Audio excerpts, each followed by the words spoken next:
옆 사람에게 한번 인사합시다. 전도의 열매를 맺읍시다. 할렐루야.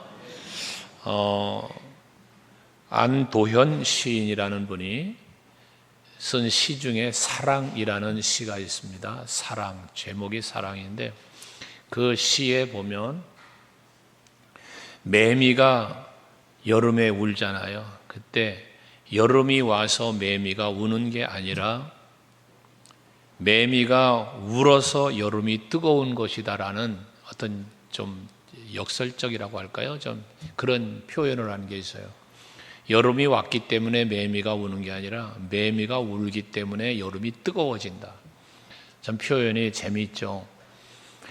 이 매미가 우는 소리 여러분 많이 들어보셨을 때는 요즘에 매미 소리도 많이 사라진 것 같아요. 그러는데 매미 소리를 듣다 보면 어느 때는 참 정겹게 느껴질 때가 있고요. 어떤 때는 또 좀 시끄럽게 느껴질 때도 있습니다. 새벽에 좀 한숨 더 자고 일어나려고 누웠는데 매미가 울어대면 그 매미 소리에 잠을 못 이룰 때가 있어요. 시끄러워요, 그 소리가. 어떤 매미는 또 밤에 잠도 안 자고 밤에도 우는 매미도 있어요. 시끄러워요. 근데 때로는 매미 소리가 참 동심의 마음도 싹 회복시켜 주기도 하고 그래서 여름이 오는구나 하는 생각도 갖게 하는 경우도 있습니다. 근데 어쨌든 매미가 울어서 여름이 오든 여름이 와서 매미가 울든 그 매미의 울음소리를 들을 때 간혹 그런 생각을 하는 일이 있어요. 매미가 울거나 때로는 까치가 울거나 그런 소리를 들을 때면 시끄럽다는 생각도 드는데도 불구하고 때로는 휙 쫓아버릴 때도 있어요. 그런데도 어디선가 또 날아와서 또 울어대는 그 모습을 보면서 한편 생각해 본 게 뭐냐면 저 매미는 듣기 좋다고 해서 우는 것도 아니고 듣기 싫다고 그래도 울고 뭐 하여튼 계속 울어대는 걸 보면서요. 우리가 예수 복음을 전할 때의 모습이 저 매미와 같으면 어떨까 하는 그런 생각도 한번 해보았습니다. 우리가 복음을 전하다 보면 복음을 받아들여주는 사람도 있고 때로는 그 복음을 거절하는 사람도 있잖아요. 매미 소리가 듣기 좋다 또는 듣기 싫다라는 사람이 있는 것처럼 여러분이 복음을 전할 때는 그 복음을 참 받아들여주는 사람, 들어주는 사람도 있지만 거부하는 사람도 있다는 거죠. 그래도 불구하고 우리는 그 사람들이 듣기 싫어해도 복음을 전하는 그런 끈질기게 전하는 우리 성도들이 되어야 하겠다. 이런 생각도 한번 해보았습니다. 사람들의 마음이 우리가 전하는 복음을 듣고 그 사람들의 마음이 다 기쁠 수는 없죠. 하지만 그럼에도 불구하고 우리는 부르짖어야 한다는 사실을 우리는 알고 전도를 해야 되겠다는 것이거든요. 왜 그래야 되는가? 우리는 그거거든요. 복음을 전하는 이유가 무엇입니까? 여러분, 복음을 전하는 이유가 두 가지 이유에서 전해야 되는데요. 첫째 하나는요. 내가 받은 사랑, 내가 받은 은혜, 복음, 예수죠. 십자가죠. 이 복음이, 그 사랑이 너무나 크고 귀해요. 그래서 이 귀한 은혜와 사랑을 전하지 않고는 견딜 수가 없어요. 사도 바울이 그거잖아요. 내가 이 복음을 전하지 않으면 내게 화가 있을 것이라고. 이러한 차원에서 전도예요. 여러분, 내가 받은 은혜, 내가 받은 사랑의 그 가치 얼마나 크고 귀한지를 아시잖아요. 우리가 이 기쁜 소식을 온 세상 전하세. 그것처럼 그 기쁨을 전하는 게 전도의 첫 번째. 두 번째는 뭐냐면 내가 복음을 전함으로, 내가 복음을 들음으로 예수를 영접하고 예수를 믿음으로 구원받은 그 은혜가 크잖아요. 이 사랑을 전하는 거라고 그랬잖아요. 그러면 또 한편엔 뭐냐면 두 번째는 내가 이 복음을 전함으로 나처럼 저 영혼이, 저 사람이 구원받고 내가 기뻐하고 내가 누리는 이 구원의 감격을 그가 누릴 수 있게 해주는 그 기쁨. 이게 또한 전도의 어떤 능력이 되어진다는 것이거든요. 여러분, 이 두 가지 차원에서 전도할 수 있길 바라요. 첫째는 내가 들은 복음으로 내가 누리는 기쁨을 전하고 싶어서, 둘째는 내가 누리는 이 기쁨을 또 다른 누군가가 누리게 해 주기 위해서 전도하는 여러분들이 되시자는 겁니다. 여러분들이 복음을 전하지 않으면 복음을 모르는 이들은 그냥 사망의 자리에서, 죄악의 자리에서 살다가 지옥 가는 거잖아요. 하기 때문에 우리는 서로에게 부담도 될 수 있고 힘도 들어요. 전도라는 소리, 전도하자는 말만 들어도 좀 스트레스가 되시는 분들이 있을 수 있어요. 그런데 그래도 우리가 전도해야 되는 이유는 그 전도를 통하여 이루어지는 구원의 가치를 알기 때문이라는 거예요. 그래서 여러분, 전도합시다라고 하는 말을 스트레스로 받지 말고 기쁨으로 받을 수 있기를 바라요. 목사님, 요즘은 전도가 안 돼요. 전도가 안 되는데 왜 전도하자고 하느냐는 불평이죠. 그런데 지난 시간도 계속해서 말씀드렸지만 안 하니까 안 되는 거지, 여러분, 하는데도 안 되지는 않아요. 오늘도 처음 말씀드렸잖아요. 내가 복음을 들고 나가서 복음을 전하려고 하고 그 영혼을 사랑하는 마음으로 나아가면요, 성령이 도와주셔요. 성령님이. 그러니까 여러분, 하려고 하는 마음부터 먹어요. 여러분 마음속에 그래, 하자, 하면 된다, 마음부터 먹어. 옆 사람에게 한번 얘기 좀 해줘요. 마음이라도 먹어보세요. 그 뭐 마음 먹는 거 어려워? 그래, 전도 한번 하자. 이 마음 한번 먹어보라고 말이야. 맛있는 음식만 먹고 밥 먹고 나서 커피 안 먹으면 죽는 줄 알고 그냥 커피숍 달려가서 커피 먹고 입에 들어가는 것만 먹지 말고 마음 좀 먹어요. 전도하겠다는 마음, 기쁨으로. 할렐루야. 우리가 왜 복음을 전해야 되냐? 그 복음을 전함으로 한 영혼이 살아난다니까요.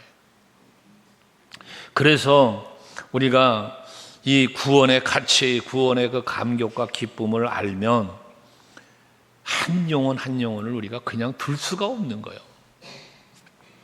마태복음 13장 44절에 보면 우리가 전도해야 될 이유에 대한 비유를 예수님이 하시잖아요. 거기 보면 뭐라고 그랬어요? 천국은 마치 밭에 감추어진 보화와 같다. 이게 감추어진 보화예요. 이 보화는 어떻게 해야지 찾아요? 밭을 갈다가 땅을 뒤엎어 밭을 갈다 보니까 이게 발견이 된 거예요. 그냥 천국이 발견되는 게 아니에요. 애쓰고 수고함으로 발견이 되는 거거든요. 여러분들이 복음을 전하면서 여러분의 심령이 기경되면서 갈아엎어지면서 천국이 여러분들의 심령에 자리 잡는 거예요. 그러니까 여러분이 복음을 전하면서 또 다른 영혼의 심령을 갈아엎어야 되는 거죠. 거기서 천국의 가치가 깨달아지는 거예요. 그러니까 어떻게 자기 소유 다 팔아가지고 그 밭을 샀대잖아요. 천국이 있는 밭을 샀다는 거예요. 여러분, 우리는 천국의 가치와 구원의 가치를 발견했어요. 그래서 그 기쁨을 누리며 살고 있어요. 그러니까 이 기쁨을 전하면서 복음을 전하는 여러분들이 되시자는 거죠. 그리할 때 무슨 일이 벌어져요? 한 영혼이, 한 생명이 살아나는 일이 벌어지는 거예요. 그래서 전도는 구원하는 능력이 있다는 거예요. 여러분들이 복음을 전함으로 한 사람이 살아나나요? 변화가 일어나는 거거든요. 여러분 한 사람, 여러분 때문에. 우리가 하나님의 사랑을 전하는 이유는 바로 그 원인, 그것 때문인 거예요. 여러분 오늘도 찬송 부르지만 생명줄을 던져라. 물속에 빠져가는, 여러분 물속에 빠져 떠내려가. 세상 물속에 빠져 떠내려가. 죄악의 물속에 빠져 떠내려가. 여기에 내가 생명줄을 던져 그걸 건져내야 돼. 근데 떠내려가는 사람이 누구야? 여러분 아버지, 여러분 어머니, 여러분 남편, 여러분 자식, 여러분이 그렇게 가깝게 아끼는 친구, 그들이 떠내려간단 말이에요. 그들이. 근데 어떻게 가만히 보고만 있어요? 그걸 어떻게 가만히 보고만 있느냐고. 여러분 전도하자 하니까 무슨 여기 빈자리 채우고 숫자 채우는 전도만을 이야기한다고 착각하지 말아요. 여러분 가까운 이웃이, 여러분 가까운 가족이 물속에 빠져가요. 그 한 영혼, 그 한 사람을 살려내는 일을 하자는 거예요. 전도는 그런 일을 하는 거예요. 요한복음 3장 17절, 오늘 교독문으로 함께 묵상한 말씀이기도 한데요. 거기 보면 하나님이 그 아들을 이 세상에 보내신 것은, 예수님이 이 땅에 오신 거죠, 세상을 심판하려 하심이 아니요 그로 말미암아 세상의 구원을 받게 하려 하심이다. 예수님이 이 땅에 오신 목적이 어디 있다? 세상을, 많은 사람들이 구원받게 하시려고, 구원하시려고 오셨다는 거예요. 이제 우리는 재림예수 기다리고 있거든요. 초림예수는 구원하시려고 왔어요.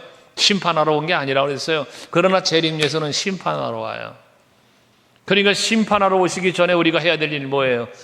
빨리 많은 영혼, 빨리 많은 이웃을 여러분 살려내는 일을 해야 되지 않겠습니까? 그러니까 이 복음을 전해야 되는 거예요. 하나님의 심판을 받아야 할 사람들에게 그 심판의 자리에 있지 말고 빨리 이 생명줄 붙잡고 주께로 돌아오라고 전하는 게 복음 전도란 말이에요. 그래서 전도는 생명을 구하는 일과 깊은 관련이 있다고 말씀드리는 겁니다. 이런 의미에서 영혼 구원이 없이 사람이 모이는 외적인 행사로 끝나는 전도가 돼서는 아니 되겠다는 거죠. 앞에서 계속 말씀드린 거잖아요. 그저 사람만 불러다가 자리에 앉히고 숫자 채우고 그런 게 아니라 그 한 영혼을 살리고자 하는, 한 영혼을 살리는 일, 그거 하자는 거예요. 그거 말씀드렸지 않습니까? 단순히 교회 다니는 게 아니에요, 여러분. 말했잖아요. 내 남편이 글쎄 저 지옥을 가고 있는데 어떻게 그걸 내버려둬. 물론 평생 왼수니까 그냥 지옥 가는 게 좋고 써서 내버려 둔다면 할 말 없어요. 사랑한다면 어떻게 그걸 두냐고요. 내 자식이 지금 지옥의 불길로 향하여 가고 있는데 어찌 그걸 그냥 두냐고요. 썩어서 흙으로 돌아가, 한 줌의 흙으로 돌아가야만 그 육체가 피곤해 보여서 잠을 못 깨워요. 하루아침에 사라져버릴 세상 것들을 추구하고 가기 때문에 그거 잘 되라고 박수 쳐주고 있습니까, 여러분? 아니죠. 그 영혼을 살려야죠. 여러분이 그 영혼을 사랑한다면 그 영혼을 살리기 위하여 복음을 전하고 주께로 인도해야 된다는 말씀을 드리는 거예요. 그래서 전도는 프로그램이나 행사가 아니라 영혼을 구원하는 일이고 사람들을 사망에서 생명으로 옮기는 역사를 이루는 것이라는 거죠. 같이 한번 읽어볼게요. 요한복음 5장 24절. 예수께서 이 땅에 오신 목적에 대한 말씀이에요. 요한복음 5장 24절 시작. 내가 진실로 진실로 너희에게 이르노니 내 말을 듣고 또 나 보내신 이를 믿는 자는 영생을 얻었고 심판에 이르지 아니하나니 사망에서 생명으로 옮겼느니라. 할렐루야. 예수께서 이 땅에 오신 것, 사망에서 생명으로 옮기시기 위하여, 심판에 이르러 심판을 받아야 할 때에 그 심판에 이르르는 게 아니라 영생을 얻게 하시기 위하여 예수님이 이 땅에 오셨다는 거거든요. 그러면 여러분, 예수님이 이 땅에 오셨음을 이야기하는데요, 여러분 예수님이 여러분 심령 속에 오신 거, 여러분 예수님이 내 안에 오신 거, 예수님이 우리 서강교회에 오신 목적 다 여기에 있단 말이죠. 사람이 사망에서 생명으로 옮겨지는 이 일, 이게 전도를 통하여 이루어진단 말이거든요. 그런데 여러분 전도를 안 해요. 내가 복음을 전함으로 그 영혼이 살아나는데, 지옥 갈 사람이 천국을 가는데, 내가 천국을 알고 지옥을 알고 있는 내가, 부자와 나사로에 비유해서 부자가 지옥불에 가보니까 내 세상에 있는 내 자식들, 쟤네들은 내가 온 곳에 오지 말고 저 나사로가 가 있는 천국에 가기를 원하는 그 간절한 마음, 여러분 한번 헤아려 보십니까? 나에게 기회가 있을 때에, 내가 복음을 전할 수 있는 기회가 있을 때에, 주 예수 재림 나팔 소리 울려 퍼지고 심판의 날이 이르기 전에 우리는 복음을 전해야 되는 것입니다. 사람들을 교회로 초청하고, 그래서 교회가 숫자가 늘어나고 이것이 여러분 어떤 교회의 유익함 때문에 전도하는 게 아니라는 사실을 알아야 돼요. 내가 전도해서 우리가 전도해서 사람들이 많이 늘어나면 우리 교회가 여러분 그런 교회의 유익, 종교적인 유익이 아니라 하나님이 천하보다도 귀히 여기는 그 한 영혼을 위하여 전도할 수 있는 우리들이 되어야 된다는 것입니다. 예수께서는 요한복음 14장 6절 말씀 많이들 암송하시죠? 내가 곧 길이요 진리요 생명이니 나로 말미암지 않고는 아버지께로 올 자가 없다. 우리는 전도를 하면서 그걸 사실을 알려줘야 돼요. 예수 외에는 길이 없어. 예수 말고는 진리가 없어. 예수만이 진리야. 예수를 믿어야 생명이 있어. 이걸 전하란 말이에요. 오직 예수요. 세상 사람들은 말합니다. 기독교는 독선적이라고. 그러나 예수님이 친히 하신 말씀인데 예수 외에 길이 없는데, 예수 외에 진리가 없는데, 예수 외에는 생명을 얻을 수가 없는데 이걸 우리가 어떻게 전하지 않습니까? 세상 사람들의 소리 때문에 타협한 사람들이 과거에 있었잖아요. 모 교단의 신학교 교수들이 종교다원주의를 말하며 그렇게 가르쳤어요. 그래서 그 신학교에서 교수직을 박탈당하고 교단 내에서 징계를 받고 쫓겨났지만 타종교에도 구원이 있다. 그런 거예요. 그렇게 가르쳤어요. 신학교 교수라는 사람이. 말도 안 되는 일이죠. 아무리 세상 사람들이 기독교는 독선적이다. 왜 예수 믿어야만 구원이 있다고 그러냐? 라고 말해도 성경이 그렇게 말하는데, 예수가 그렇게 말하는데, 여러분, 전도는 사람의 능력이 아니라 복음의 능력으로 되는 거예요. 복음이 뭐예요? 예수예요. 그러니까 예수를 전하는 거예요. 전도는 사람을 데리고 오는 것으로 끝나는 게 아니라 복음의 능력으로 그 사람을 살려내는 것이라는 거죠. 그래서 로마서 8장 2절 말씀에 보면 이는 그리스도 예수 안에 있는 생명의 성령의 법이 죄와 사망의 법에서 너를 해방하였습니다라고 말합니다. 복음은, 예수님은 우리에게 모든 결박을 풀어주는 거예요. 그래서 죄로부터의 자유, 질병으로부터의 자유, 물질로부터의 자유. 아멘. 안 돼요, 여러분? 여러분 그 자유를 누리고 있지 않나요? 이게 복음의 능력이에요. 예수를 내가 믿음으로 말미암아 죄에서 자유를 얻었어요. 내가 예수를 믿음으로 말미암아 질병도 두렵지 않아요. 가난도 두렵지 않아요. 이게 자유지요. 자유. 예수 그리스도의 능력, 그 이름의 능력, 십자가의 능력, 복음으로 능력, 말씀의 능력으로 이 모든 결박이 풀어진다, 끊어진다는 사실을 믿으시기를 바랍니다. 그러니까 복음을 들은 사람들은 이 얽매였던 모든 것으로부터 풀려나서 자유와 해방을 경험하게 되고, 그러한 경험을 가지고 전도하는 일을 이루어가면서 또 다른 사람들의 결박도 풀어주는, 끊어주는 이런 일을 저와 여러분이 해야 된다는 거예요. 우리 교회가 그 일을 해야 된다는 거예요. 여러분, 우리가 예수를 만났기 때문에 전도를 하는데요, 앞에서 우리가 앞주간에도 말씀 나눴잖아요. 우리가 예수를 만났기 때문에 예수를 전하지만 또 예수를 전하면서도 예수를 체험하게 되는 거예요. 예수를 전하면서 바울이, 베드로가 여러분 나가서 복음을 전하죠. 그 사도들이 나가서 복음을 전할 때 막 일어나는 표적과 기사가 있었다 그랬잖아요. 이 표적과 기사를 통하여 우리는 또 다른 그 복음의 능력을 체험하는 거거든요. 여러분 전도해 보시면 알잖아요. 우리가 토스트 전도를 하면서도 보잖아요, 여러분. 그 토스트를 받으러 온 사람들의 말, 그들의 행동 보잖아요. 복음 들고 나아가 한 영혼 한 영혼을 새 생명 얻는 길로 인도하는 그 복음의 능력을 마음껏 발휘해 보시기를 바랍니다. 또 우리가 전도를 통해서 한 영혼을 살리는 것처럼 세상을 살리는 거예요. 여러분, 이 나라와 민족을 살리는 거예요. 우리나라의 지나온 역사를 한번 과거를 돌아보면 답이 나오잖아요. 그 가난했던 우리나라, 먹고 살기 힘들었고 보릿고개에 있던 우리나라, 지금 이번 주에도 필리핀 사역자들 세미나 하지만 여러분 아시잖아요. 필리핀으로부터 우리 도움받았던 나라예요. 필리핀에서 우리를 도와줬던 나라, 도움을 받았던 나라라고 우리가요.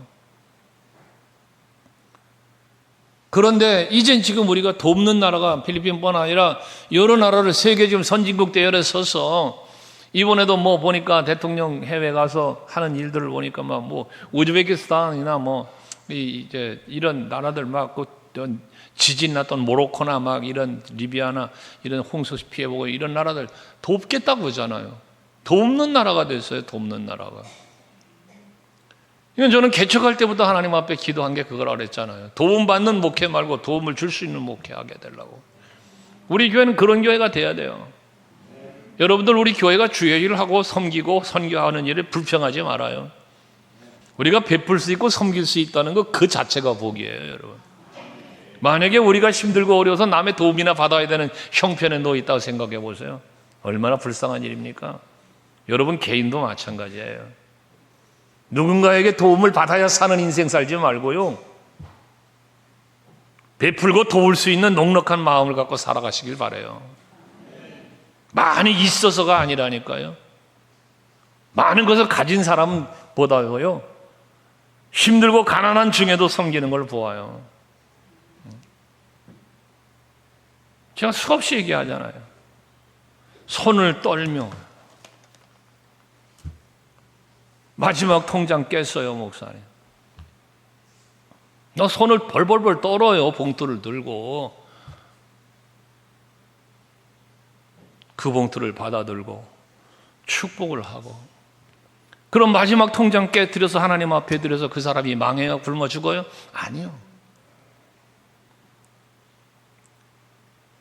넉넉히 섬기고 살고 그 자식들이 잘 되는 것을 저는 직접 목격하고 가잖아요.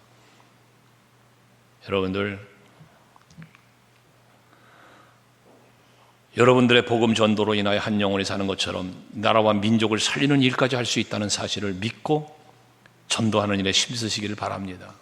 분명히 말씀하셨잖아요. 자, 요한복음 3장 16절 다 암송하시죠? 하나님이 세상을 이처럼 사랑하사 독생자를 주셨으니 이는 저를 믿는 자마다 멸망하지 않고 영생을 얻게 하려 하십니다. 세상을 이처럼 사랑하셨대요. 여러분, 하나님은 복음을, 예수가 이 땅에 오시고 복음을 전하시는 건 세상을 사랑하시기 때문이에요. 나 한 사람의 영혼 구원만이 아니라 세상을 살리시고 세상을 구원하시기 위하여란 말이죠. 그러니까 예수님 말씀하는 거예요. 성령이 너희에게 임하시면 너희가 권능을 받고 예루살렘과 온 유대와 사마리아와 땅 끝까지 이르러 예수의 증인이 되라는 거 아닙니까? 여러분, 교회는 세상을 향해서 하나님의 사랑을 전하는 일을 감당하는 사명이 주어져 있습니다. 그렇게 할 때에 세상이 교회를 필요로 하게 되어 있었어요. 교회가 복음을 전하며 세상을 살리는 일, 생명을 살리는 일을 할 때 세상이 교회를 필요로 한다고요. 그래서 세상 중심에 교회가 서는 거예요. 이 복음이 세상 중심에 서는 거예요. 그러나 요즘 어떻게 되어져 갑니까? 요즘 교회를 살펴보면 세상의 중심에 서서 복음으로 세상을 살리는 일을 하는 게 아니라 세상의 변두리에 가서 변방에서 세상 사람들의 지탄을 받고 세상 사람들이 염려하는 걱정하는 교회가 되어버리고 많은 현실을 바라보면 원인이 어디 있을까요? 이유가 어디 있을까요? 우리 그리스도인들의 신앙생활이 잘못되고 있다는 겁니다. 왜? 어떻게? 개교회 중심으로, 욕심으로, 세상적 관점에서 이걸 이루어가려고 하니까.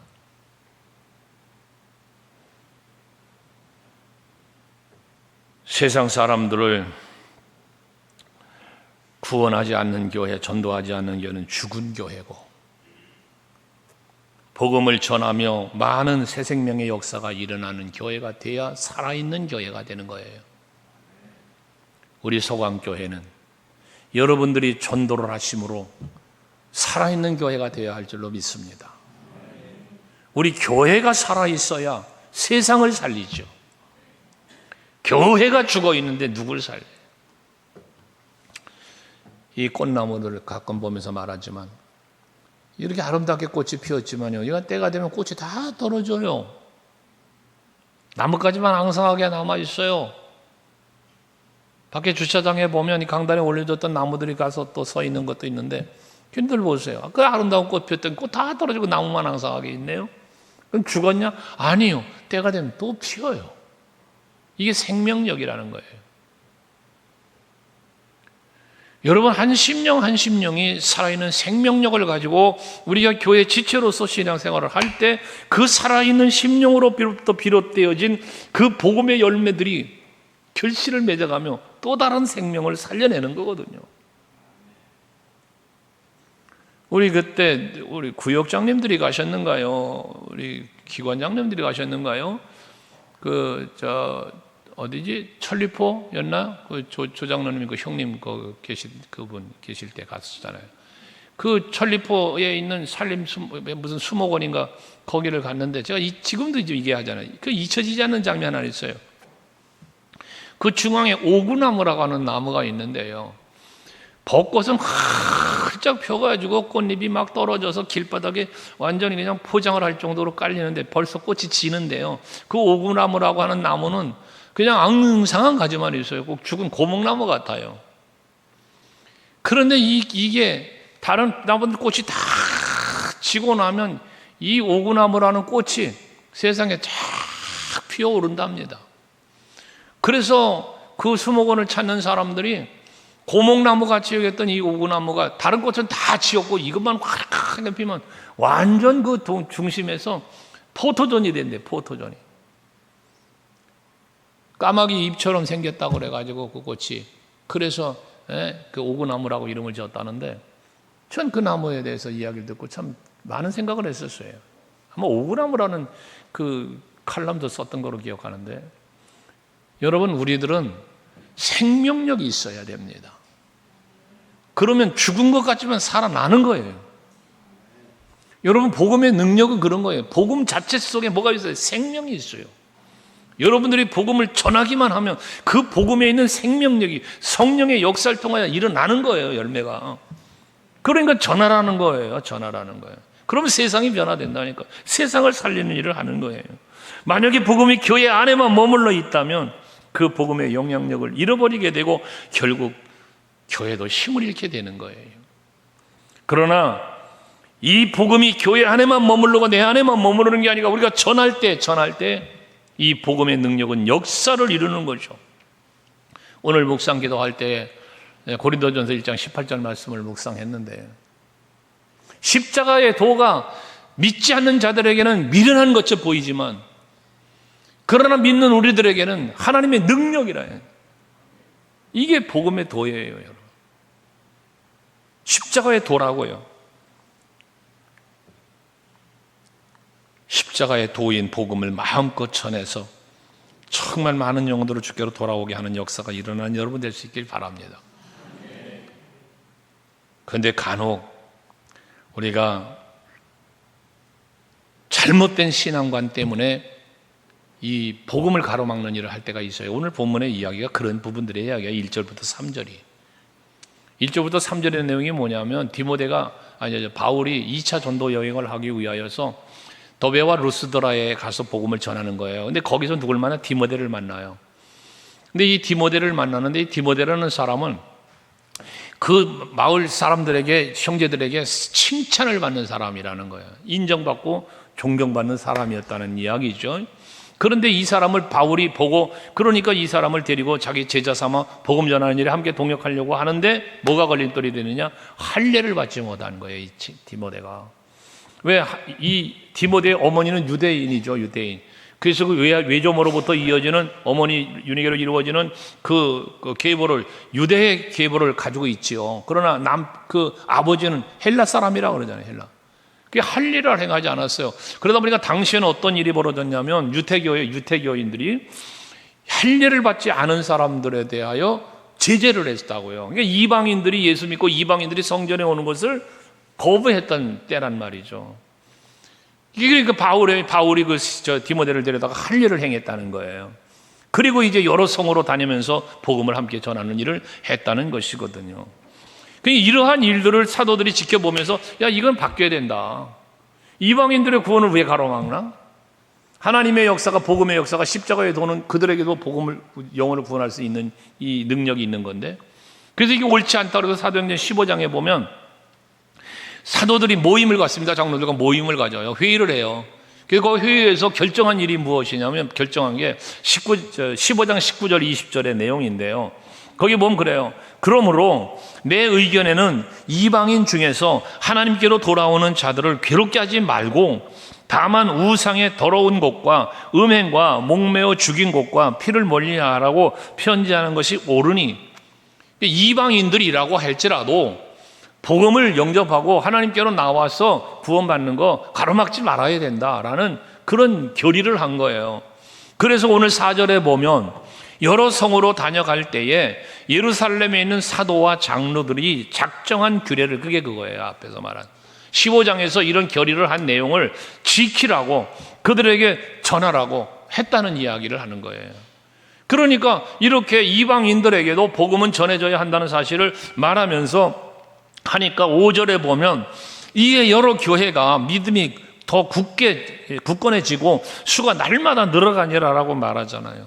이전에는 율법, 제도, 의식, 전통을 지키는 것이 전부로 여겼던 그때에는 이런 부흥이 없었단 말이에요. 그런데 이제는 뭐 했어요? 영혼을 구원하고 세상을 구원하는 복음으로 세워가는 교회가 되어지니까, 그런 변화가 일어나니까 구원받는 사람들의 수가 폭발적으로 늘어났다는 이야기예요. 자, 여러분, 우리 서강교회는 복음의 능력이 나타나는 교회가 되어야 될 줄로 믿습니다. 율법 위에 세워진 교회가 아니라 복음 위에 세워진 교회, 예수 그리스도의 십자가의 능력 위에 세워진 교회. 그러니까 우리가 해야 될 일은 이 복음을 전하는 일, 이 십자가의 도를 전하는 일을 우리가 해야만 된다는 거예요. 그게 생명이니까요. 그게. 그러나 여기서 우리가 조심해야 될 거 하나가 뭐가 있냐면, 로마서 15장 1절에 그 말씀을 하고 있는데요. 믿음이 강한 우리는 마땅히 믿음이 약한 자의 약점을 담당하고 자기를 기쁘게 하지 아니할 것이다 라고 말해요. 이게 뭐냐면은, 믿음이 좋은 사람이 믿음이 약한 사람을 이해하지를 못하거나 무시하거나 무조건 따라와 하고 강요하거나 이런 거 하지 말라는 거예요. 여러분, 한번 돌이켜 생각해 보세요. 여러분들이 예수를 믿기 시작했을 때 여러분의 모습이요, 여러분들의 모습. 여러분, 교회 나와서 예수 믿기 시작하면서 바로 장로님이 되셨습니까? 바로 권사님이 되셨나요? 바로 집사님이 되셨어요? 아니잖아요. 예수를 믿기 시작해서 교회 좀 다니다 보니까 뭔가 좀 알아지고 배우다 보니 세례도 받는 거고, 또 신앙생활 하면서 뭔가 헌신하다 보니 집사님도 되고 권사님도 되고 장로님도 되고, 신앙의 어떤 성숙을 이루어가는 거죠. 그런데 이런 성숙한 자리에 있는 사람이 이제 믿음이 아직 연약한 자리에 있는 사람을 정죄하고 비판하고 왜 그 모양이냐, 그렇게밖에 못하냐, 만약에 그런다면 이건 옳지 않다는 이야기예요. 구원을 받을 수 있도록 서로를 조건 없이 받아주는 교회, 사소한 잘못을 정죄하기보다 인내로서 바르게 세워줄 수 있는 교회, 그런 성도가 되어져야 한다는 거죠. 이런 교회가 될 때 우리 교회는 구원의 복음을 전하는 것뿐만 아니라 구원받는 사람들이 날마다 더해지는 놀라운 부흥의 역사가 일어나게 되는 거예요. 간혹 그런 얘기를 들을 때가 있습니다. 서강교회는 참 사랑이 많은 것 같다. 새로 새 신자가 와서 등록하신 분들에게 간혹 듣는 이야기들이에요. 너무 참 밝게, 사랑으로 관심 갖고 대해주시고 안내하시고 이런 게 너무 좋다. 그런 얘기를 들을 때가 있어요. 근데 간혹 사랑 없다는 소리를 들을 때도 있어요. 여러분은 어떻습니까? 여러분은 교회 안에서 새 가족들에게 또는 서로 성도에게 얼마나 사랑으로 대하고 있으며 관심을 갖고 있는지, 얼마나 밝은 표정으로 여러분 서로를 대하는지 한 번은 생각해 보실 필요가 있다는 것이죠. 그래서 우리는 복음을 전함으로 인하여 이제 이 세상을 구원하는, 이웃을 구원하고 지역을 복음화시키고 민족을 복음화시키고 세상을 복음화시키는 일에 앞장서가는 우리 교회가 되고 우리 성도 여러분 될 수 있기를 바랍니다.